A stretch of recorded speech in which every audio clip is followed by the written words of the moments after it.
All right, so hey, last time we left, Japan had just invaded uh, the Pacific holdings of the Allied nations, and they had attacked Pearl Harbor on December 7th, 1941. And so now we're going to turn our attention towards the European theater. And so with America in the war and Germany and Italy declaring war on the United States, um, we now have a situation in which the United States is going to focus, and the United States and the Allies are going to carry on what they're going to refer to as a Europe first policy, in which the attention of the Allies and the majority of the resources of the Allies are going to focus on the continent of Europe. Well, before we can do that, before we can really make any type of a change, you have to realize just how unstoppable, I suppose, the Axis powers are. At least how unstoppable the German powers and ultimately the Japanese powers are before 1942. From 1939 to 1942, the Allies really have no answer for the Axis powers other than the um, other than the victory for the Battle of Britain. And Japan doesn't take much of Asia, as we talked about during this time frame in those first 6 months of 1942. The Germans are going to be sinking multiple U-boats during this time frame, probably. I'm sorry, not U-boats. Their U-boats are going to be sinking multiple ships during this time frame, like 3 to 4 a day. The German forces are going to be pushing deep into Russia, into places like Stalingrad, outside of Moscow. They're going to have a huge siege that's going to last multiple years outside of Leningrad. And so you can look here on our map and really see the extent of the German Empire at this point. I mean, they've conquered basically all of Europe, excluded. Sorry, it is late in the afternoon, excluding Britain and Ireland, and then Spain is neutral, Sweden is neutral. And so we discussed this, that the Allies are going to have a European first policy and ultimately believe that Japan is a lesser threat than Hitler. So we're going to focus the majority of our efforts and resources towards Germany and the European theater. The invasion up until December 7th, 1941, the invasion of the Soviet Union had been relatively successful for the Germans. By December, they're on the edge of Moscow. But that's really going to change following December 7th, 1941. I mean, like before December 7th, the Russian army is, or I'm sorry, the Russian government is in consideration of fleeing Moscow and crossing over the Ural Mountains and to the east and reestablishing in a new city. Because they're struggling against they're struggling against this German onslaught that's moving towards them in December of 1941. But what happens after Pearl Harbor is this: Japan sets basically off the west coast or off of the east coast of Russia, and the Russians had two major armies along their east coast to protect Russia's mainland from a possible Japanese invasion. Now, the likelihood of Japan invading Russia is probably pretty small, but you can't necessarily take that chance. After Pearl Harbor, it's clear that Japan's definitely not going to want to fight Russia and the United States at the same time, and so the Russians can pay less attention to a Japanese military threat, and so they take these armies out of the Russian east and railroad them into Moscow, and they use them for this counteroffensive that's going to take place in December of 1941. It's actually called Operation Uranus, in which the Russians are going to launch this massive counterattack with new troops and supplies, and launch this attack against the Germans, who are unprepared for the Russian winter. One of the things that we find out in World War II is that the Germans have wonderfully engineered planes and tanks and sources and war tools. The problem is they're very complex, and so like you get into Russian winter and things just don't work as well as they do on the plains of France in the summertime. You know, the oil and the hydraulic fluids start to freeze up in some of the German tanks, the Panzer tanks. They don't operate well in the snow. The Germans are poorly equipped. Their soldiers are not prepared for the harsh conditions that are going to present themselves during the Russian winter. And so it's gonna this weather is gonna play a huge factor, and the fact that the Japanese are gonna attack the Americans in Pearl Harbor, and it's going to allow the Russians to reposition some of their troops and free up some of their troops for a counteroffensive outside of Moscow. In Leningrad, which is Petersburg, you have from September 1941 to January 1944, you have a huge siege in which over 500,000 civilians are going to basically starve to death. And so just the brutality of this war is going to be something that we haven't seen before. Germany's going to occupy the Balkans. They're going to drive the British off the Greek mainlands. They're going to go into places like Egypt and control large portions of northern Africa. And during this time frame, I mean, obviously the German Empire has expanded quite a bit. What am I going to say? The German war machine, or the need for troops is going to expand. And so to free up those people for services, the Nazis begin to use slave labor in areas that they have conquered. And so we're starting to see the development now of work camps. When the Nazis first took control in Germany, you would see concentration camps, which would be camps for like political prisoners. These are actually more prison type camps. You'll see work camps developed in Eastern Europe. Those are camps where you take I don't know, political. They're going to take people from the conquered areas and force them to produce German war machinery or industry goods of war. And then you'll also have, of course, at the end of the war, you're going to see the development of the death camps, which are like Auschwitz and Dachau is actually a camp that serves multiple purposes for the Germans. But they're going to have different levels of prison and work camps that are going to be part of this Holocaust situation that's going to develop in Eastern Germany or Eastern Germany and Eastern Russia. Okay, and so some of these nations are going to form resistance movements. Of course, the Dutch are going to have a very famous resistance, the Dutch Resistance. The French are going to have a resistance movement also that will fight in secret against the Germans and launching these surprise attacks or attacks of sabotage that will take place. Almost immediately after America joins the war, Russia asks Britain and the United States to launch a European front in Western Europe to try to liberate France, to take some of the pressure off of Russia with this Nazi invasion. And the Allies believe that they are not in a position to do so, and so they really kind of drag their feet. Churchill and Roosevelt are really going to drag their feet in starting this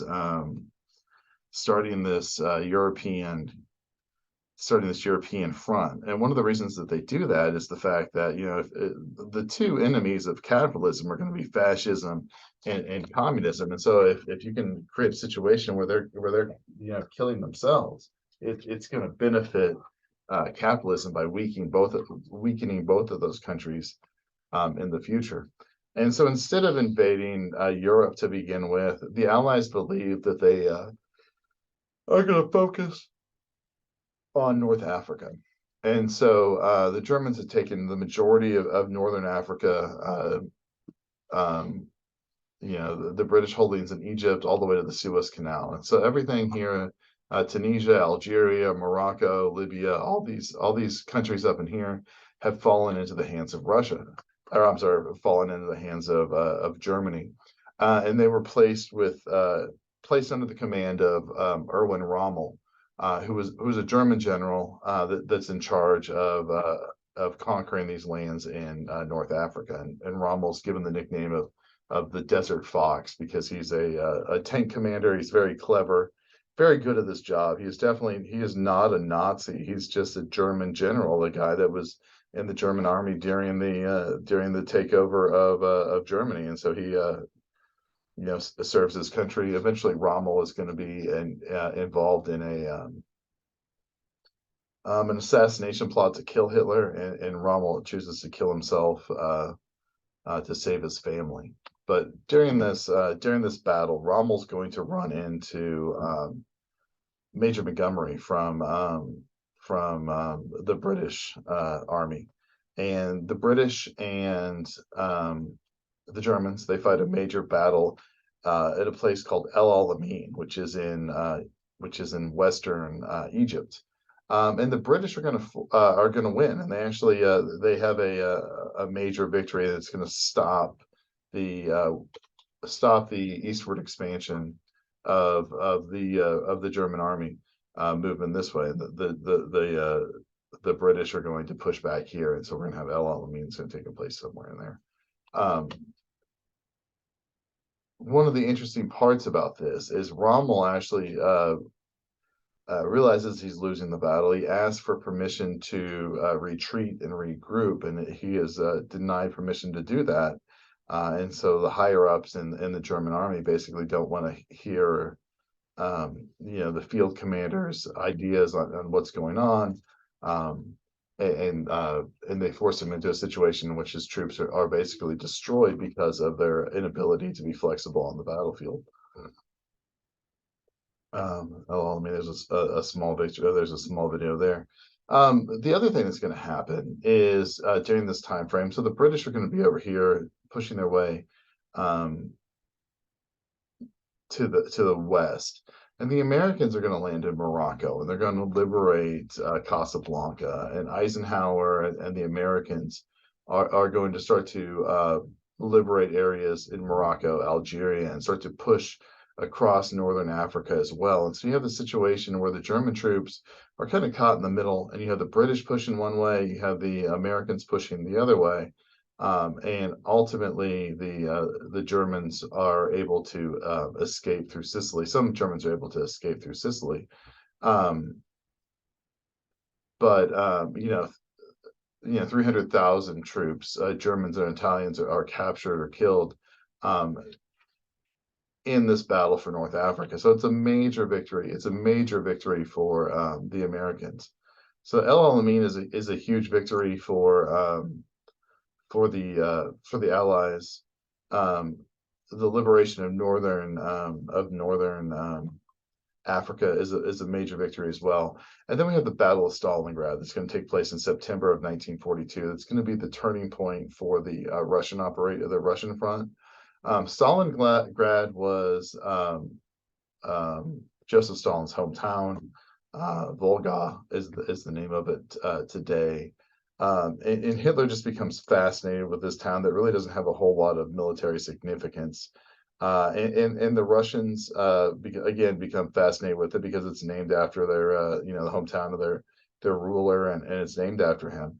And so the Germans and the Soviets fight this brutal battle in Stalingrad from September of 1942 until November of 1942, in which like 700,000 soldiers are going to die. Which if we go back to our video about World War One, that seems like a regular battle, but like for World War II, for such a large number of people to die in a single battle is pretty unheard of. and ultimately, the Russians are going to be successful at defeating the Germans in Stalingrad, and they capture the German Sixth Army, which is the only time that a full army regiment had been captured in the war of the Germans, and the Germans are so weakened by this single battle that they're never able to launch a major offensive in the Eastern Front again. And so from November of 1942 onward, the Russians are on a pretty steady march towards Berlin. So we have the victory in Northern Africa, which is going to open up the possibility. So the Allies now control Northern Africa by the end of 1942. And they decide that they're not quite ready to liberate to liberate mainland Europe at this point, but they have the opportunity there from Northern Africa to launch an invasion of what they're going to refer to as the soft underbelly of Europe, which is going to be Italy. The Allies will do that in the beginning of 1943. But while all of that is going on, we're also going to have the American side of the war in the Pacific that's going to be taking place. And so Japan is going to be extremely successful in the early parts of the war, right? They're going to capture Milan and the Philippines. They're going to capture American troops at on the Bataan Peninsula. 12,000 American troops are going to surrender to the Japanese forces. 65,000 Filipinos are going to surrender to the Japanese forces, and they're really going to capture the Japanese by surprise, because the Japanese and their culture does not allow or did not allow for this idea of surrender. And so to have 75,000 soldiers surrender and basically ask for humane treatment was almost unheard of, or almost unimaginable for the Japanese war machine. And so the Japanese are going to force these prisoners on this brutal march through the Filipino jungle. It's 65 miles, no food, no water. And you're like, oh, you think to yourself, oh, that's not that far, right? But you also got to remember that these guys have been fighting the Japanese for months on this Bataan Peninsula and had run out of food probably, weeks, if not months before. And so, they've been living on reduced rations. They've been fighting. They're not well rested. They were probably already sick and tired to begin with. And so the Japanese are going to torture a lot of these troops. They're going to, 10,000 of them will be stabbed or beaten or starved to death on this march. And stories and rumors about the Bataan Death March are going to reach America, and it's going to further infuriate the Americans with the Japanese during this period of the Second World War. Probably the surrender of the Philippines is going to be the bleakest moment, or the loss of the Philippines is going to be the bleakest moment in the American war effort in the Pacific.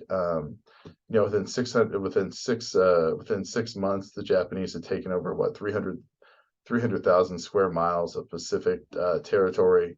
And the Japanese are really on the coast of Australia, to the point that they're kind of threatening this idea of invading Australia. And we're going to fight two major battles that are going to kind of swing. Two major naval battles that are going to swing the balance of power in the Pacific. The first one's going to happen in May of 1948. It's called the Battle of the Coral Reef.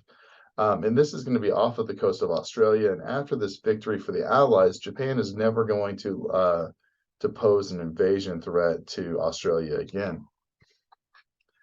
Basically, the interesting thing about Battle of Coral Reef is this is the first, what many historians would refer to as the first modern naval battle, where the battle is fought between bomber planes and fighter planes. And the navies actually never see each other. It's just long range fighters that attack each other's ships. And the Americans and the Japanese kind of fight to a stalemate, or a draw, if you will. But it's a strong enough performance by the American Navy that the Japanese withdraw and don't attack don't look to attack Australia's mainland. The second major victory is going to happen in June of 1942, and that's going to be the Battle of Midway. If you remember in the previous videos, we talked about how the Americans had broken the Japanese codes, and they were able to listen to the Japanese talk. And so the Americans never let on that they'd have that information, and so the Japanese continued to use the same codes. And so the Americans were able to track and listen to Japanese war plans, and they were able to diagnose or able to guess where the next attack was going to happen, and that's going to be at the Battle of Midway. And Midway is going to be a huge victory for the Americans. If Coral Reef is a draw, the Midway is almost a knockout punch, because the Americans were able to basically station their fleet off of Midway, kind of stay out of Japan's sight, and then once the Japanese launch their invasion, the American fleet is able to just kind of miraculously appear and attack and counterattack the Japanese. And in the course of the battle, I think there's 7 Japanese aircraft carriers in their fleet, and 5 of those aircraft. Oh, I'm sorry. There's 5 aircraft carriers in their fleet, and in that fleet, the Americans sink 4 of them, and they sink them really in rapid succession, to the point that it's almost like back to back to back to back aircraft carriers that go down very, very quickly. And so the Japanese are forced to retreat and face this major loss of naval power. The aircraft carriers in World War II are the major ships in the Navy. They're the most powerful. They have the longest range. They're the most important. And when you lose 80% of your aircraft carriers in a specific fleet in a battle, it's going to be very difficult to overcome that. Midway kind of marks this turning point in the war as the United States begins to advance on key Japanese positions throughout the Pacific, and they use this idea of island hopping. So the Japanese, when they conquer the Pacific, they would take every island they possibly could and just grab, even small islands. They leave just a few troops on there or whatever, and they would reinforce them. And so instead of going to each island individually and liberating each island on the way, the Americans come up with this battle plan called island hopping, in which they're only going to take certain islands on their way to Japan, and then through those occupations or liberation and occupation of those islands, they're able to prevent other Japanese islands from being reinforced. And so basically they're just cutting off those resources from Japan. And then they're also using each island they take as a way to resupply their troops and prepare for their next island. The first island is going to take the first island that's going to be liberated is going to be Guadalcanal. It's along the Solomon Islands. It's just to I don't know, what would that be, the northeast of Australia. In August of 1942, they drop off 20,000 Marines on this island, and you think of World War II and beach landings in the Pacific, very similar to probably what at least in my head when I think of this, I would always picture those beach landings similar to like Saving Private Ryan, where it's gunfire and explosions and whatever. And so the Americans don't necessarily know what to expect in Guadalcanal, and they're all geeked up, and they get there, and when they land on the beach, there's just nobody there. And in fact, the Americans that land in Guadalcanal don't actually make contact with the Japanese for multiple days until they march well into the heart of the island. Before there's any ground fighting. However, that first night, the American Navy and the Japanese Navy are going to fight a major battle off of the coast of Guadalcanal, and the Japanese Navy is going to win. And so it's going to leave the American Marines that are on this island basically isolated for 4 months, in which they march into the jungle and they make contact with the Japanese, and eventually they win. They win the army, or I'm sorry, they win the island, but it takes until February of 1943. It's some of the fiercest fighting that you're going to see. So while that's also happening, we're going to move back into to Europe. We're going to bounce around a little bit. Um, by 1943, the Axis had kind of brought the Allies had brought that power grab to a halt. They liberated North Africa, and we're going to focus our attention to the soft underbelly of Europe. In the Atlantic, the Americans had figured out how to counteract the advantages of the German U-boats. The German U-boats would typically hunt in what they would call wolf packs, and by 1942 they sink a total of 900 ships, which is almost 300 boats a day. The Americans would use sonar, depth charges to bring up submarines. They start shipping in caravans that are going to be escorted by destroyers, and so every shipment or every boat that goes across the Atlantic Ocean is going to go through in a caravan zigzagging motion.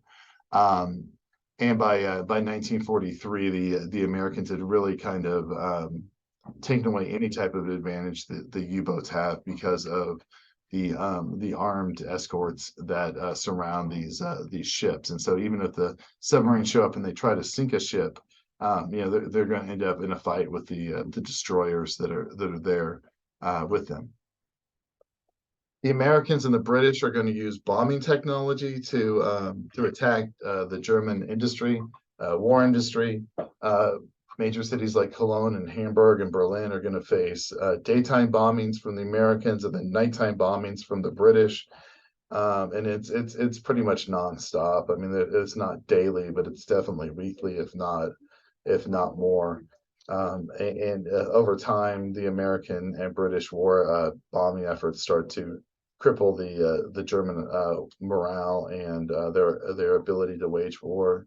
The American long-range fighter planes that escort the bombers into Germany eventually gain an upper hand over the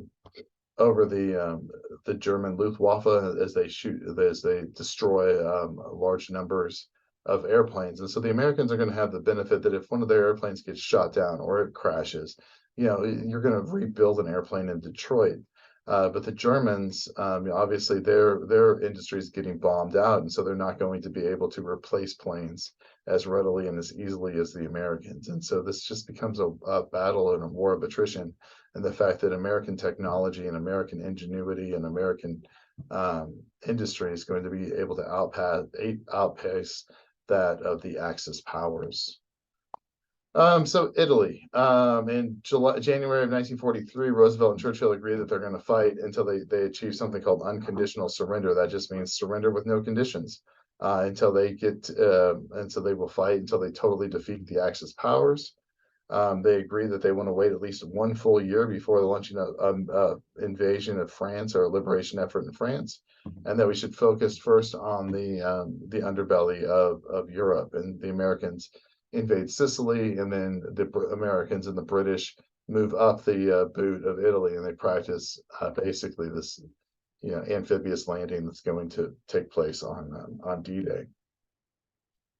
By July of 1943, we have 160,000 American and British troops that land in Sicily, and then they begin to move into Italy.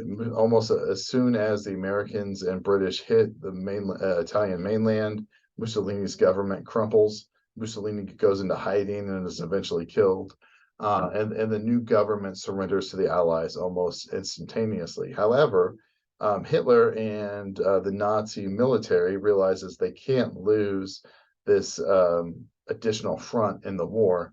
And so Hitler moves some of his more skilled mountain fighters into the Italian Alps in order to try to block any type of an Allied advance up the boot of Italy. And that fighting will actually continue on until the end of the war in 1945. By June of 1944, the Allies had freed Rome and had liberated Rome. And their focus now, then they're going to fight again. They're going to fight in northern Italy until the end of the war. But this Italian front is going to ease up some of the pressure that's going to be placed on the Russians during the war. Late in 1943, Roosevelt, Churchill, and Stalin are going to meet in Tehran, Iran. They're going to refer to themselves as the Big Three. And they're going to meet, discuss the plans for the war and whatever. And Churchill and Roosevelt are going to try to win Stalin over to the ideas of the West at this meeting. You know, they're pushing ideas of like self-determination of nations and you know what their vision of the world is going to look like after the Second World War. And Stalin's going to be receptive to this at this meeting, and of course he would be, because at this point, you know, he's still fighting the Nazis inside Germany, and things are looking better for the Allies at this point, but there's still a long way to go. And at this meeting, it's agreed that the invasion of France is going to be the next major step in the war. And so that's where we're going to stop today, or right now. And we'll come back and we'll do the D-Day invasion, and we will finish up World War II at that time. So we'll see you later. Thank you very much. Bye-bye.